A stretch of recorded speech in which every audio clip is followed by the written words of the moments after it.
Alright, welcome to the introduction to the properties of solutions. And there's a couple questions up there at the top of your notes packet. First one there, what is a solution? We actually defined this back in our very first unit together, where we said, if we're trying to define matter as an element, compound, heterogeneous, or homogeneous mixture, we said that a homogeneous mixture is known as a solution in chemistry class, and that's what we see here. It's a homogeneous mixture of two or more substances. Ocean water is a beautiful, pretty example there of a solution.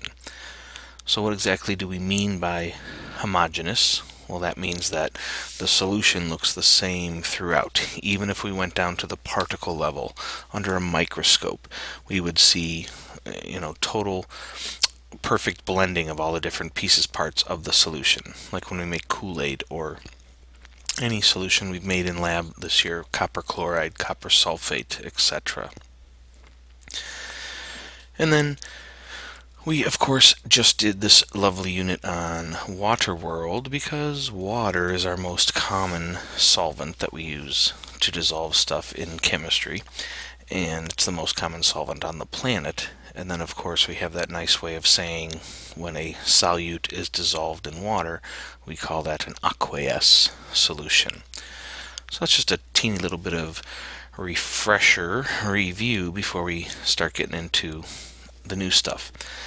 So how can we change how fast a solute dissolves in solvent?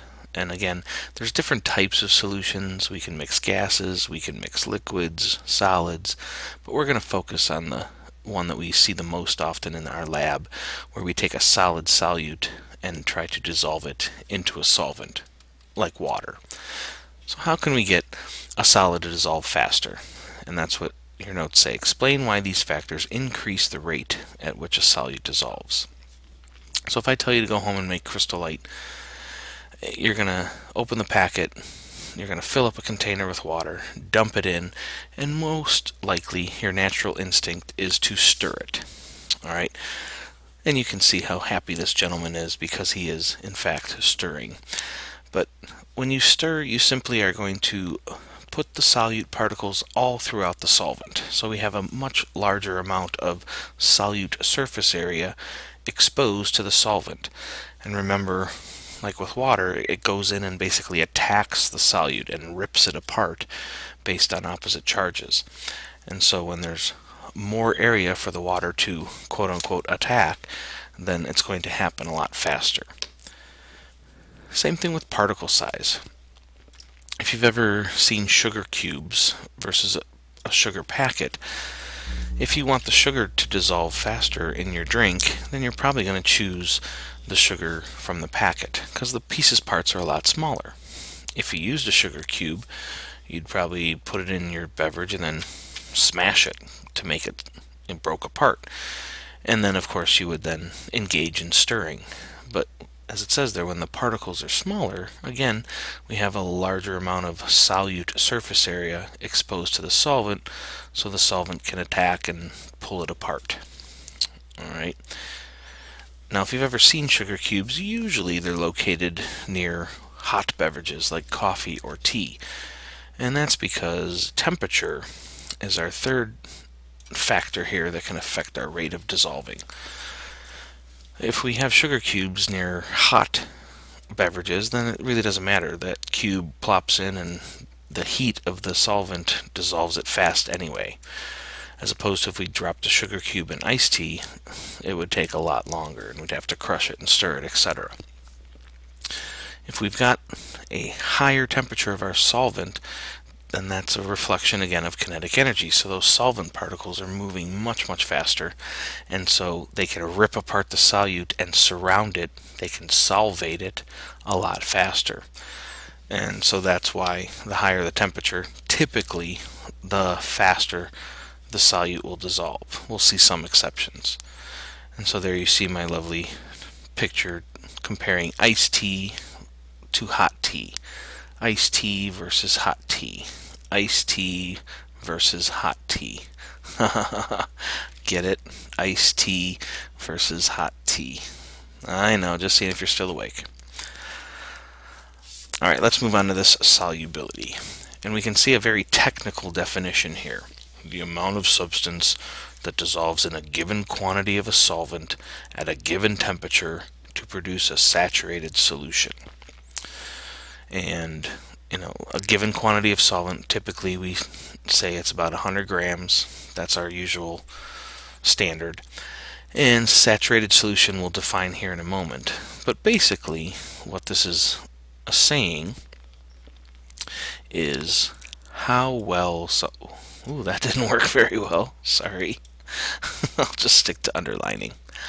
How well something dissolves. If you remember back to our 10 test tube mystery, we had to figure out what precipitates were formed, and you had to look at a solubility table. Well, things that are very soluble dissolve very well in water. Sorry, I had a little after-school announcement. But this solubility table shows us things that are dissolvable in water, meaning they're very soluble, and so anything on here that says aqueous is a soluble substance, like ammonium iodide. And that's something that's very soluble, dissolves in water. Something that is a solid is what we call insoluble, like here, calcium carbonate. And so that's what we talk about with solubility. Things can be very soluble, slightly soluble, or insoluble. And one way that we're going to be looking at this numerically, quantitatively, is through these solubility curves. And we'll spend some time getting to know these better, but you can see essentially that our y-axis here is solute per 100 grams of water. That's our constant. And then temperature down here. And as a general trend, you can kind of see that as the temperature of water increases, I can dissolve more solute into the water. However, not for everything. You can see some exceptions here going the opposite way. And that's because ionic compounds, yes, the warmer the temperature, the more we can dissolve. Molecular compounds, it's the opposite. Like with, there's dissolved oxygen in the ocean and lakes. Oxygen is a molecular compound, Hofbrinkel, O2. And so in colder ocean water, colder lake water, there's actually more dissolved oxygen. So there's a larger portion of biodiversity.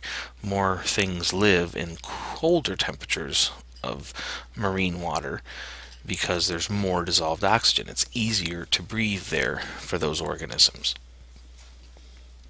But looking at the solubility curve, sodium nitrate, it's right here, NaNO3, and this is its curve. And so at all the different temperatures of water, we can see how much sodium nitrate we can dissolve into it. And so it says at 30 degrees Celsius, that's down here, 30, and I can see, boom, it hits right there. So I can put 96 grams of sodium nitrate into 100 grams of water at that temperature. That's its solubility. And again, we'll spend more time working on that later, but I at least wanted to show it to you now so you see how we're going to use it. Our last topic here is our three different types of solutions: saturated, unsaturated, and supersaturated. Saturated, as the name implies, because you've probably heard the word in English class, but it has the maximum amount of solute that we can dissolve into it. Of course, we talk about a given amount of solvent, because I can obviously dissolve more sugar into a gallon of iced tea than I could into a glass of iced tea, and a constant temperature, because as we've seen, temperature can affect the dissolving. A saturated solution is the only type of solution where you may see solid on the bottom. Here we see a bunch of sugar just sitting at the bottom of this measuring cup. This solution is saturated. It can't dissolve any more of the sugar.